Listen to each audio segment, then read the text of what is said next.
বরিশালে ভূমি অফিসে সহকারী কর্মকর্তার চাকরি করে কোটি টাকা দামের চারতলা ভবন আর দামি ফ্ল্যাট কিনেছেন মিজানুর রহমান পান্না।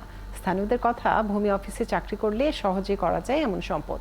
অবশ্য পান্নার বিরুদ্ধে জ্ঞাত আয় বহির্ভূত সম্পদ অর্জনের অভিযোগে মামলা করেছে দুর্নীতি দমন কমিশন। ২৬ দিন হাজত কাটার পর চাকরি থেকে হয়েছেন সামরিক বরখাস্ত। বিধান সরকারের প্রতিবেদনে বিস্তারিত। বরিশাল নগরীর মনসাবাড়ি গলিতে এই চারতলা ভবনের মালিক সদর উপজেলার চন্দ্রমোহন ইউনিয়নের সহকারী ভূমি কর্মকর্তা মিজানুর রহমান। এখন চলছে পঞ্চম তলা নির্মাণের কাজ।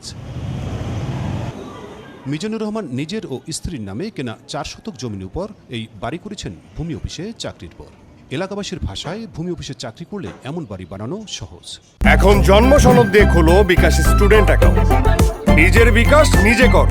৫ তলা বিল্ডিং করছে পান্না মিয়া এই ১৫ বছর কাউন্যে মনুষ্যবাড়ির গরু।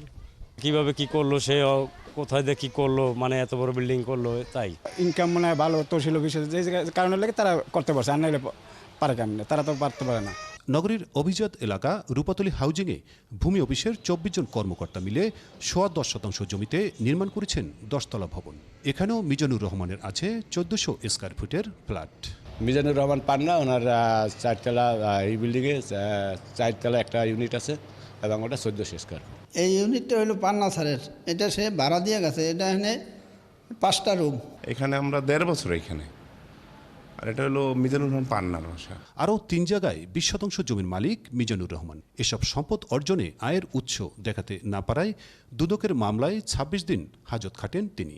ঋণের টাকায় এসব সম্পদ করার দাবি করলেও কার কাছ থেকে কত ঋণ তা জানাননি মিজানুর রহমান।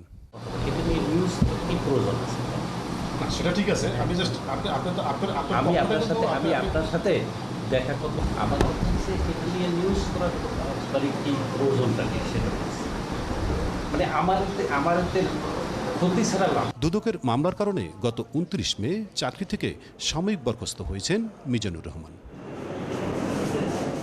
বিধান সরকার, ৭১, বরিশাল।